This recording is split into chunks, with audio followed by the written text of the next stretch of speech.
نحمده ونصلي على رسوله الكريم اما بعد فاعوذ بالله من الشيطان الرجيم بسم الله الرحمن الرحیم السلام علیکم ورحمۃ اللہ وبرکاتہ۔ میں ہوں محمد اویس کرنی اور آپ دیکھ رہے ہیں میرا چینل قرآن 786۔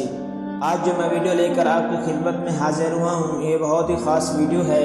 اس ویڈیو میں ہم بات کریں گے کہ بچوں کی زد اور ہٹ درمی کو کیسے ختم کیا جائے۔ پہلے یہ جان لیتے ہیں کہ بچوں کی زد اور ہٹ درمی پیدا کیسے ہوتی ہے۔ بچوں کی زد اور ہٹ درمی میں آج کل بچوں کا قصور کم اور ماں باپ کا قصور زیادہ ہے۔ ماں باپ بچوں کی ہر جائز اور ناجائز فرمائش اور خواہش پوری کرتے ہیں، بلکہ اسی غلط مقصد کی خاطر آمدن میں حلال حرام کی تمیز بھی اٹھا دیتے ہیں۔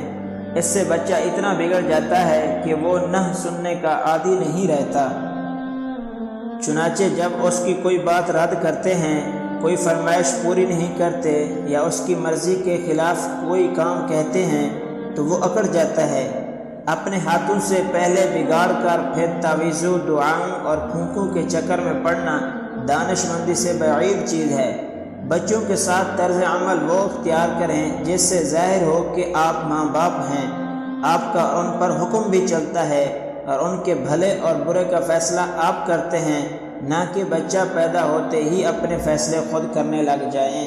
اگر بچہ بہت ضدی ہو گیا ہو تو ایک آیت وَلَيْسَ الذَّكَرُ كَالْأُنثَىٰ وَإِنِّي سَمَّيْتُهَا مَرْيَمَ وَإِنِّي أُعِيذُهَا بِكَ وَذُرِّيَّتَهَا مِنَ الشَّيْطَانِ الرَّجِيمِ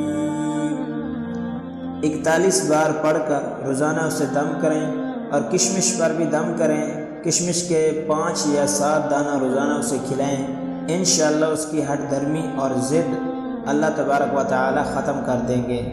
اگر ویڈیو پسند آئی ہے تو ویڈیو کو لائک، کمنٹس اور شیئر ضرور کر دیں اور چینل کو سبسکرائب بھی ضرور کریں۔ اللہ عمل کرنے کی توفیق عطا فرمائے۔